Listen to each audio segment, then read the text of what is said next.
Good afternoon, everybody. Matt M. Roy back again. Back to you on this beautiful July the 16th afternoon. Haven't been up to too much today. I've been rearranging a few things in my room. I went to the thrift store earlier and I picked up a really large wooden CD holder.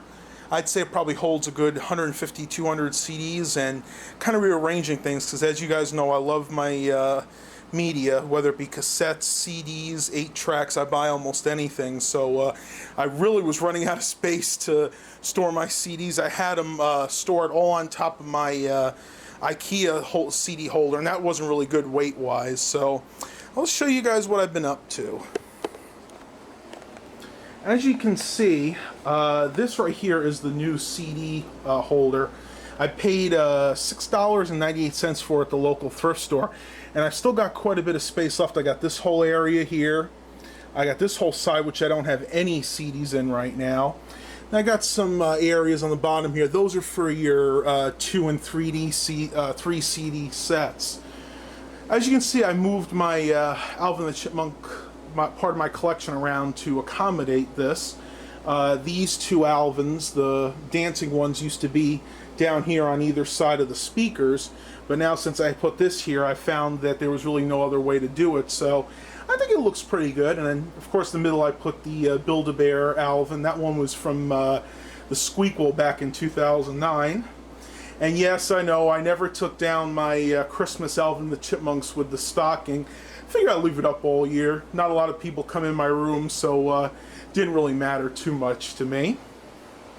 Now, I did move, this CD case used to be over on the big computer desk, but I found it fits better here. And I just moved some of my tapes over here. I don't know if you guys saw this, but before I did all this rearranging, I had things stacked right up to there. And this is only held on by a couple of screws in the back. I don't know if you guys can see it or not. Yeah, it's going to be too tricky. The screws are on either side. There's one here and then one on the other side, so this is not necessarily held on very well.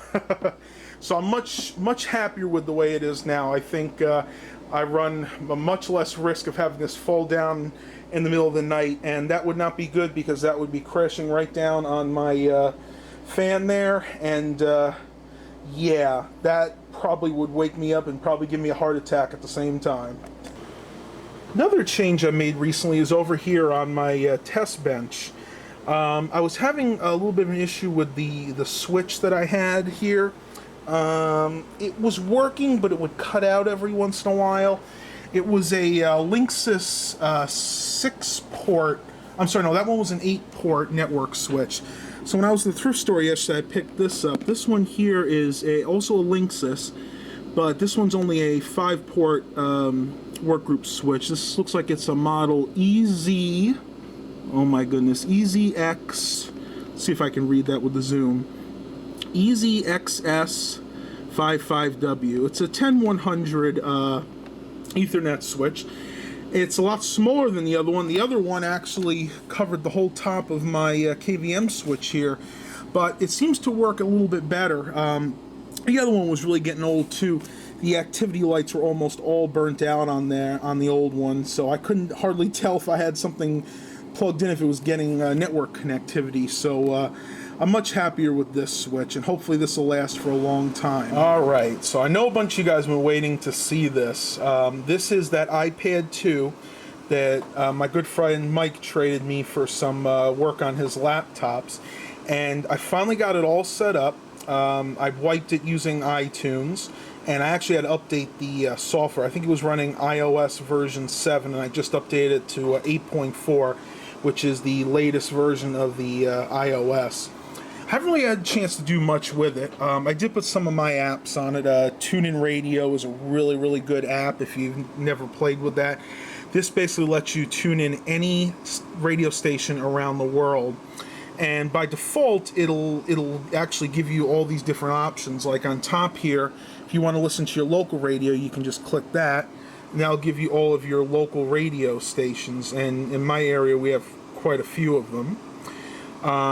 You can go to search by the different types of music, like you can get 60s, 70s, 80s, 90s music.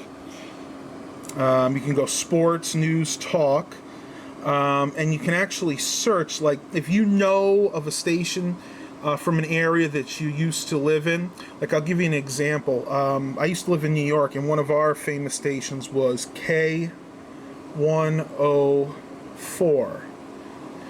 And it'll give you a few options. I'll have to see which one is the right one. I think it might be this first one here. No, that one's Dallas. Why is everyone talking about? Let's see. You still have to do a little bit of searching, but it'll actually show you the old radio stations that you knew from back in the past. Let's see if maybe it's this or see our one. photo gallery at Killie'sHomes.com. Oh yeah, it's definitely that one. I remember that gentleman's voice. He used to do the morning weather updates. So yeah, I mean, this thing really runs quickly. If you compare it to the old iPad, my first gen one, the main differences are the first gen iPad, the highest iOS you can get on here is 5.1. So I mean, there's not really a lot you can do with that anymore. You're restricted to older versions of the apps, and some of the newer apps don't even work on it at all. I got 256 megabytes of RAM in the first gen versus 512 megabytes on the second gen iPad. And of course, the big upgrade between the two are the cameras. It has I think it's a 0.5 megapixel, basically like a standard definition front-facing camera. And then if we turn to the back, you can see that it has a rear high definition, a 720p Up on camera. Top here is your power button. This is your headphone jack. This is the iPad 32 gigabyte, and the model, I'll go ahead and turn the light on so you can read that, is A1395. So this is right around a 2012 model. You have your, I don't know what they call this one, a stop switch. In other words, if you put this up, the screen won't respond to anything. This basically prevents you from turning it on by mistake. Volume rocker, up and down. And that's about it. The last thing is the little charging port on the bottom. And what I like is they both use the exact same charger.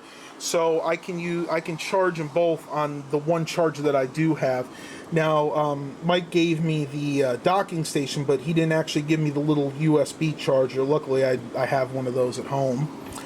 You can see some of the apps I installed on there. I got Angry Birds, Fandango, 13 News, that's one of our local news affiliates, BBC News, Solitaire.